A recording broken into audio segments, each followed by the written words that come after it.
नमस्कार साथियों, स्वागत है आपका हमारे YouTube चैनल में। आप छत्तीसगढ़ की किस जगह से हमारे समाचार सुन रहे हैं, कृपया कमेंट बॉक्स में लिखकर हमें जरूर बताएं। रायपुर से प्रस्तुत हैं छत्तीसगढ़ के प्रादेशिक समाचारों के साथ मैं रजनी शुक्ला। पहले मुख्य समाचार। छत्तीसगढ़ उच्च न्यायालय के सेवानिवृत्त न्यायाधीश CB वाजपेयी अमर गुफा जैतखाम तोड़फोड़ घटना की जाँच करेंगे। जाँच समिति 3 महीने के भीतर राज्य शासन को रिपोर्ट सौंपेगी। बलौदाबाजार घटना की जांच के लिए भाजपा ने 5 सदस्यीय समिति बनाई। इस बीच कांग्रेस के दल ने कल बलौदाबाजार का दौरा किया। बिलासपुर सांसद तोखन साहू केंद्रीय आवास और शहरी कार्य राज्य मंत्री का पदभार संभालने के बाद आज पहली बार आएंगे छत्तीसगढ़। रायपुर और राजनांदगांव में आयोजित कार्यक्रमों में शामिल होंगे और नारायणपुर और बीजापुर जिले में IED विस्फोट की अलग अलग घटनाओं में 3 जवान घायल। अब समाचार विस्तार से। गिरौदपुरी धाम के ग्राम महकौनी स्थित अमर गुफा में बीते दिनों जैतखाम के क्षतिग्रस्त होने की घटना की जांच छत्तीसगढ़ उच्च न्यायालय के सेवानिवृत्त न्यायाधीश CB वाजपेयी करेंगे। यह एकल सदस्यीय टीम 6 बिंदुओं पर इस घटना की जांच कर 3 माह के भीतर अपनी रिपोर्ट राज्य सरकार को सौंपेगी। गौरतलब है कि राज्य सरकार ने इस मामले की न्यायिक जांच कराने की घोषणा की थी। वहीं प्रदेश भाजपा ने बलौदाबाजार घटना की जांच के लिए 5 सदस्यीय कमेटी का गठन किया है।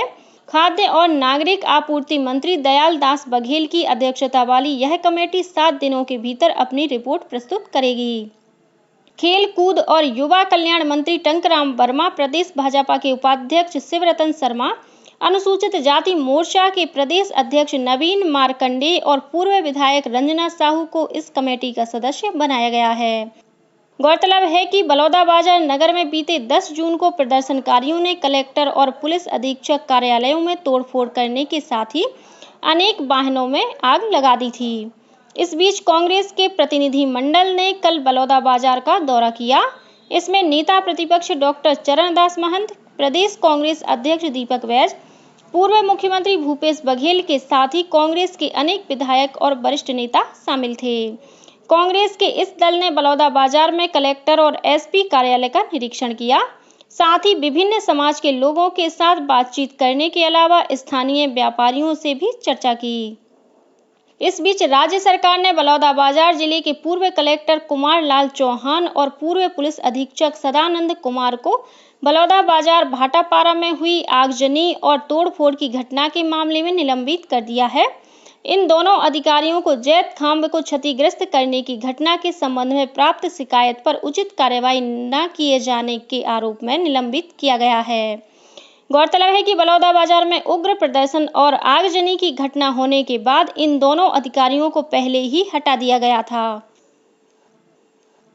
छत्तीसगढ़ सर्व आदिवासी समाज ने कल मोहला मानपुर अंबागढ़ चौकी जिले के मानपुर में अपनी विभिन्न मांगों को लेकर धरना प्रदर्शन किया। इसमें पूर्व केंद्रीय मंत्री अरविंद नेताम भी शामिल हुए। साथ ही बस्तर के आदिवासी नेता और पदाधिकारी भी मौजूद थे। सुरक्षा की दृष्टि से पुलिस के जवान तैनात किए गए थे।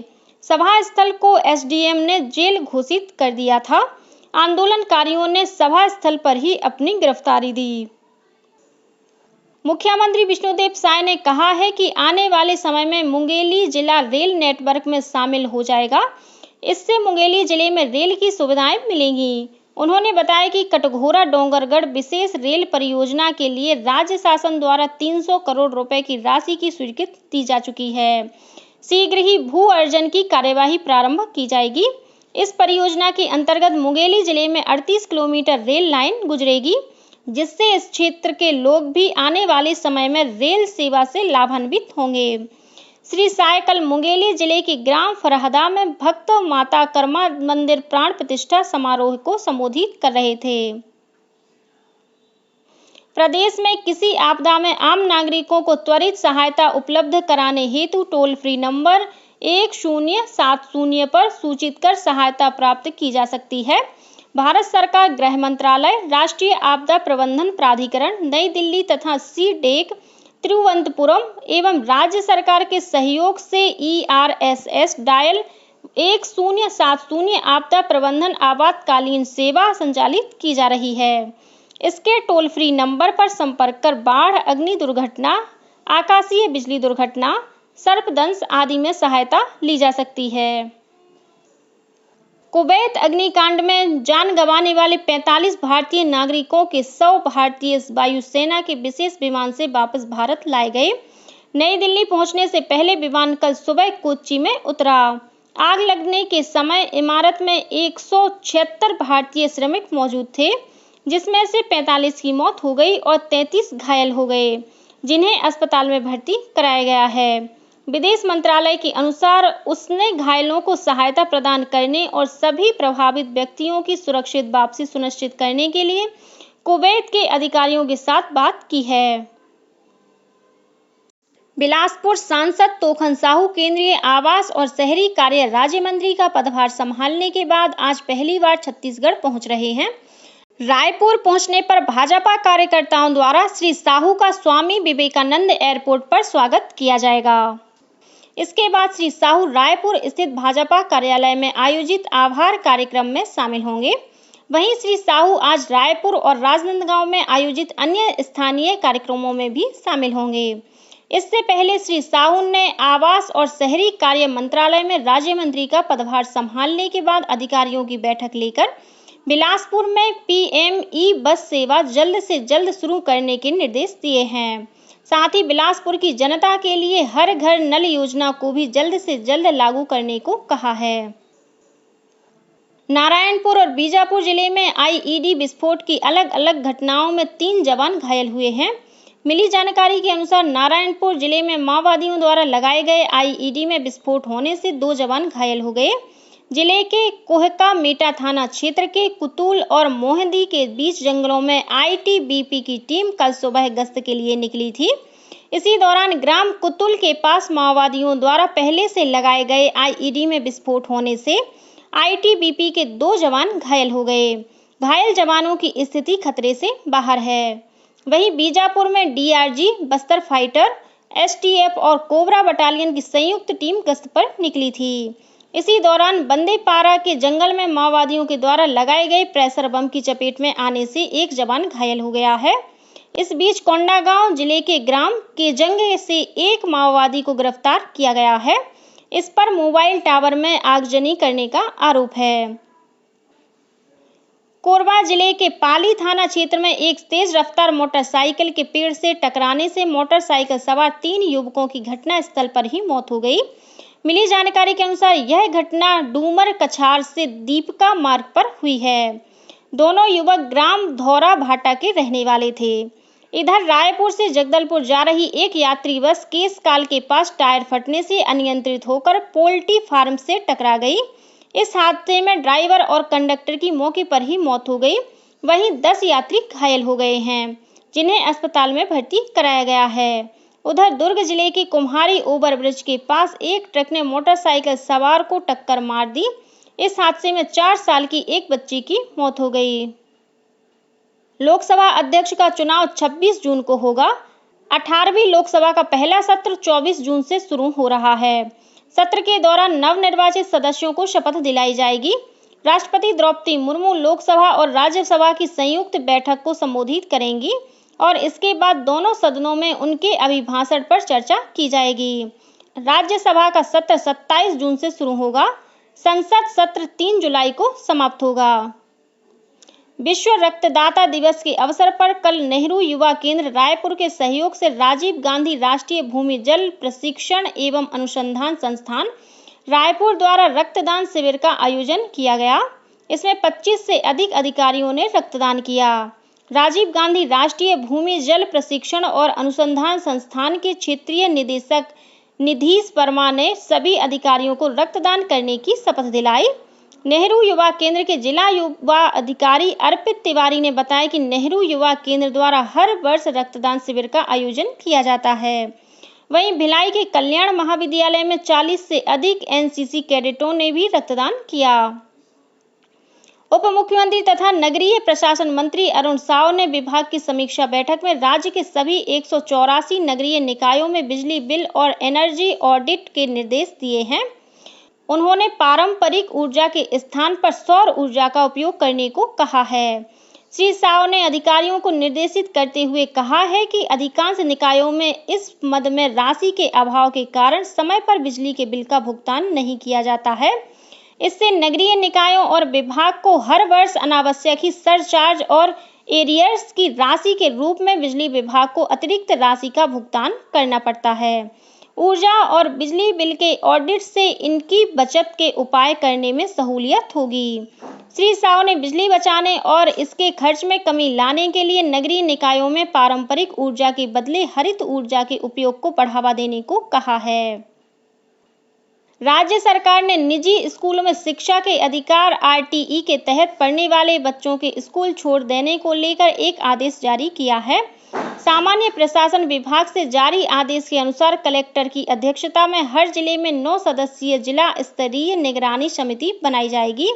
इनमें जिला पंचायत के सीईओ, नगर निगमों के कमिश्नर, डीईओ समेत एक स्कूल के प्राचार्य और पालक शामिल होंगे। और अब पेश है मौसम का हाल। दक्षिण पश्चिम मानसून छत्तीसगढ़ में थोड़ा और आगे बढ़ गया है, लेकिन अभी यह बस्तर संभाग से आगे नहीं बढ़ पाया है। मौसम विभाग का अनुमान है कि अगले 2 दिनों में मानसून की सक्रियता और बढ़ेगी। इससे पूरे राज्य में अच्छी बारिश हो सकती है। मौसम विभाग के मुताबिक 16 जून के बाद राज्य में बारिश की गतिविधियां बढ़ सकती हैं। फिलहाल राज्य के कुछ हिस्सों में हल्की से मध्यम वर्षा हो रही है। कल शाम राजनांदगांव में तेज हवा के साथ मूसलाधार बारिश हुई। वहीं जसपुर में भी अच्छी बारिश होने की खबर मिली है। इस बीच मौसम विभाग के अनुसार अगले 24 घंटों के दौरान प्रदेश में 1-2 स्थानों पर हल्की से मध्यम वर्षा हो सकती है। इस दौरान कहीं-कहीं गरज चमक के साथ वज्रपात की चेतावनी भी दी गई है। उच्च शिक्षा संस्थानों को इस साल 30 सितंबर तक सभी रद्द किए गए दाखिलों और स्थानांतरण की पूरी फीस वापस करनी होगी। विश्वविद्यालय अनुदान आयोग यूजीसी ने 2024-25 शैक्षणिक सत्र के लिए नई फीस वापसी नीति में इसकी घोषणा की है। यह फैसला प्रवेश रद्द करने या वापस लेने पर फीस वापस न होने पर छात्रों और अभिभावकों द्वारा की गई शिकायतों को दूर करने के लिए लिया गया है। यह नीति केंद्रीय या राज्य अधिनियमों के तहत सभी उच्च शिक्षा संस्थानों, यूजीसी मान्यता प्राप्त संस्थानों, डीम्ड विश्वविद्यालयों और प्रवेश परामर्श में शामिल संगठनों पर लागू होगी। उच्च शिक्षा नियामक संस्था ने यह भी कहा कि 30 सितंबर के बाद और इस साल 31 अक्टूबर तक फीस वापसी में प्रोसेसिंग शुल्क के रूप में 1000 रुपये से अधिक नहीं काटे जा सकते हैं। प्रदेश में भूजल में समस्या वाले गांवों में पेयजल आपूर्ति के लिए जल जीवन मिशन के तहत मल्टी विलेज योजना शुरू की जा रही है।